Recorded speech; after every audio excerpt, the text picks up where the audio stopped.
Good morning! Good morning mga palangga. So today is the day na maka-harvest tayo ng grapes, tapos yung ating blueberries, and then maka-harvest din tayo ng kamatis. So medyo marami-rami yung ha-harvestin natin. So hopefully kasya tong ating lalagyan. And yung ano pala dito sa labas, yung situation natin dito sa labas, yan. Lalagyan to ng concrete today. 1 o'clock yung nakaschedule sa kanya. Napupunta yung cement truck dito sa bahay. No, I'm not falling down on the hole, don't worry. So, yung lalagyan ng concrete at the moment is ito. Yan. 1, 2, 3. Kasi yung concrete is ile-level talaga dito. Whereas here, lalagyan siya ng concrete pero hindi siya masyadong marami. Kaunti lang yung ilalagay na concrete dito.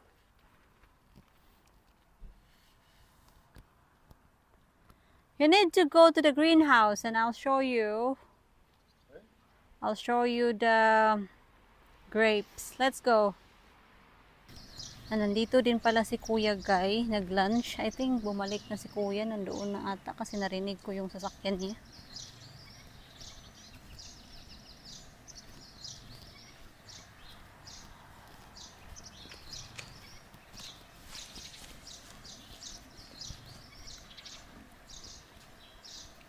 Gusto ko ipatry kay Mr. yung grapes kasi hindi siya naniniwala sa akin mga palangga na ready na yung grapes natin.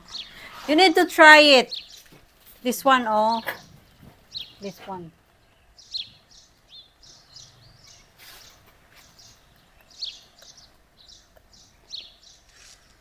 They're sweet. Isn't it? Don't be like that. They're sweet. So, sabi niya, hindi daw... Personally, I don't think they're ready. You'll ask it in them, yeah? Do you really think so they're not ready? What's it say on the label picture? Mm, I don't think they're ready yet. it doesn't say, I don't think.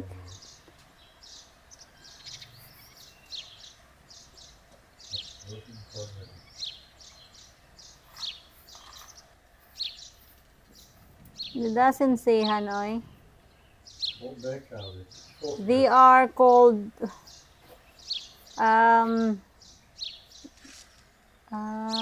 I think this one. This is the name, I think. Yeah, what I would do, just research and see when they're just photographed. Kasi nagdududa si Mr. na ready na sila kasi maliliit kasi yung grapes natin. And I feel like na dahil hindi natin trinim yung grapes natin, ganito sila. So, wala silang space na lumaki yung ibang grapes. Kasi nakita ko sa mga videos na tinatanggal nila yung ibang bunga para mas lumaki yung ibang grapes. At hindi ko naman yung ginawa. Tulad nito, oh, maliliit lang siya. I-research ko nga muna, pero tinikman ko talaga to yesterday and ang tumiha, matamis na siya. Pero sabi naman ni Mr. hindi daw. Kaya wait lang muna. Na-research ko na yung variety ng grapes natin and I found out mga loves na ito palang variety ng grapes natin is majority of the time is ito yung klase ng grapes na ginagawa nilang wine or ginagawa nilang raisins. Pero pwede naman daw siyang i-consume fresh. So, pwede siyang kainin. And kaya siguro talaga maliliit to. So, I don't know kung ano na yung gagawin ko.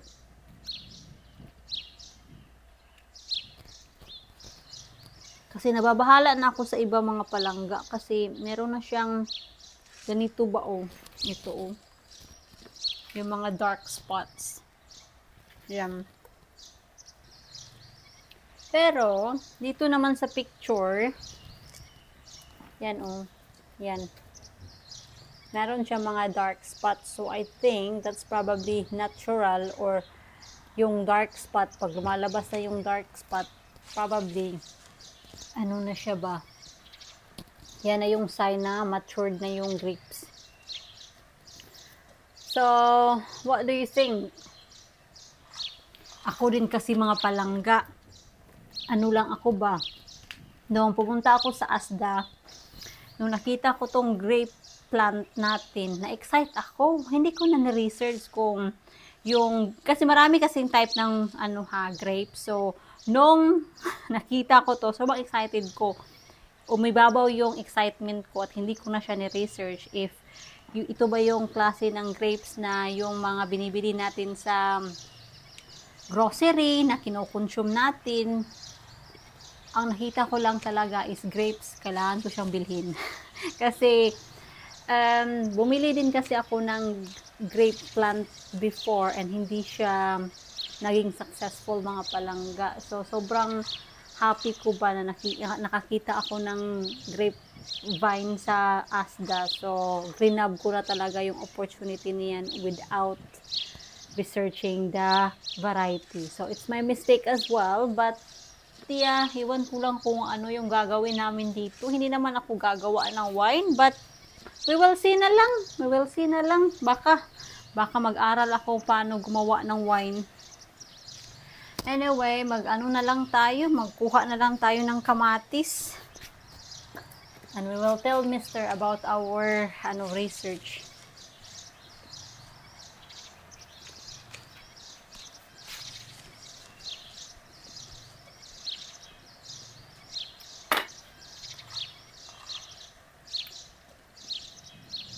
So, fresh na fresh yung ating kamatis.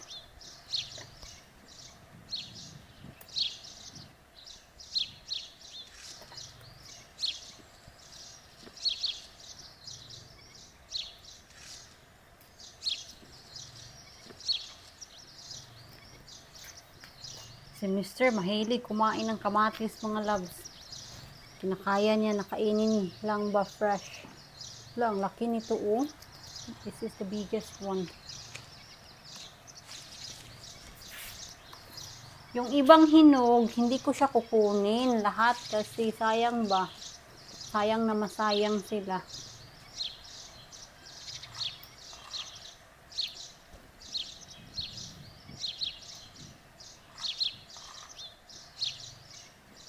So, yung klase ng kamatis namin, if you're wondering, is Gardener's Delight. Itong Gardener's Delight, sobrang tamis daw nito. Yun yung sabi ni Mr. Hindi naman talaga ako kumakain ng kamatis mga loves, lalo na pag fresh.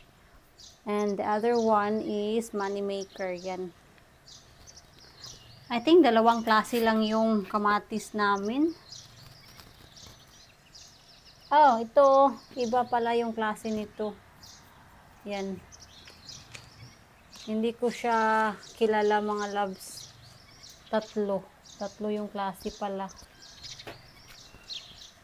Well, sayang. Hindi ko na muna ha-harvestin yung ating grapes mga loves.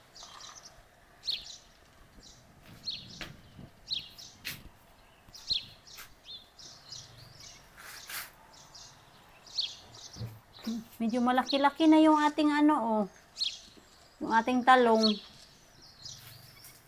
Yung ating pak choy. Ang bilis na talaga lumaki ng pak choy ha. I'm so impressed with this. Si Mr. din na-impress siya and sabi niya, you need to plant more.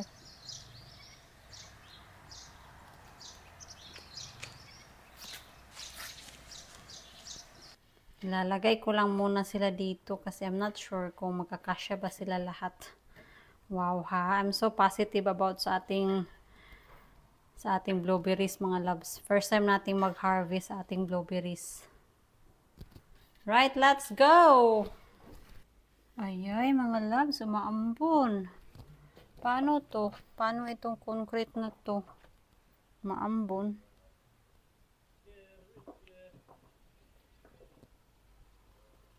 Sorry mga loves, ipagpapatuloy na lang natin yung ating pag-harvest once na tumigil na yung ulan kasi umuulan talaga. Wala namang problema sa ulan. Ang pinoproblema ko is yung cellphone ko. Anyway, ano na lang tayo. Mag-assemble sa ating lasagna. So, kanina, prepare ko na yung bechamel sauce natin. Yan. Wait lang. Yan. And yung ating mincemeat. And yung ating lasagna, ano na siya, fresh lasagna siya. So, pwede na siyang hindi pa kuluan. So, sa ating base, lalagyan ko lang siya ng white sauce. It's up to you naman mga palangga on how you make your lasagna. Iba-iba tayo ha.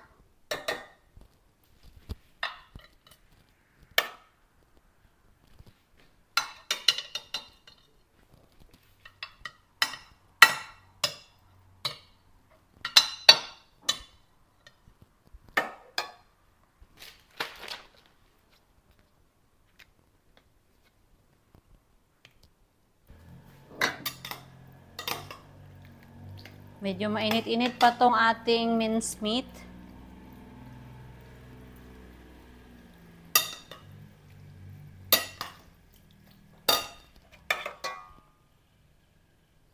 I hope hindi kulang yung white sauce natin.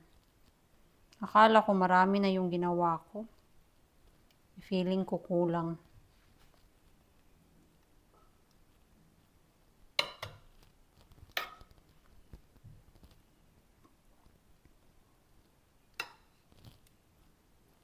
Nakalimutan ko palang mag-grate ng cheese. So, kailangan ko mag-grate ng cheese. So, meron tayong 10 lasagna sheets. So, 5 layers yung gagawin natin.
Ready na yung ating lasagna. Yan. Kumukulo-kulo pa, oh. Kain na muna kami mga loves, ha.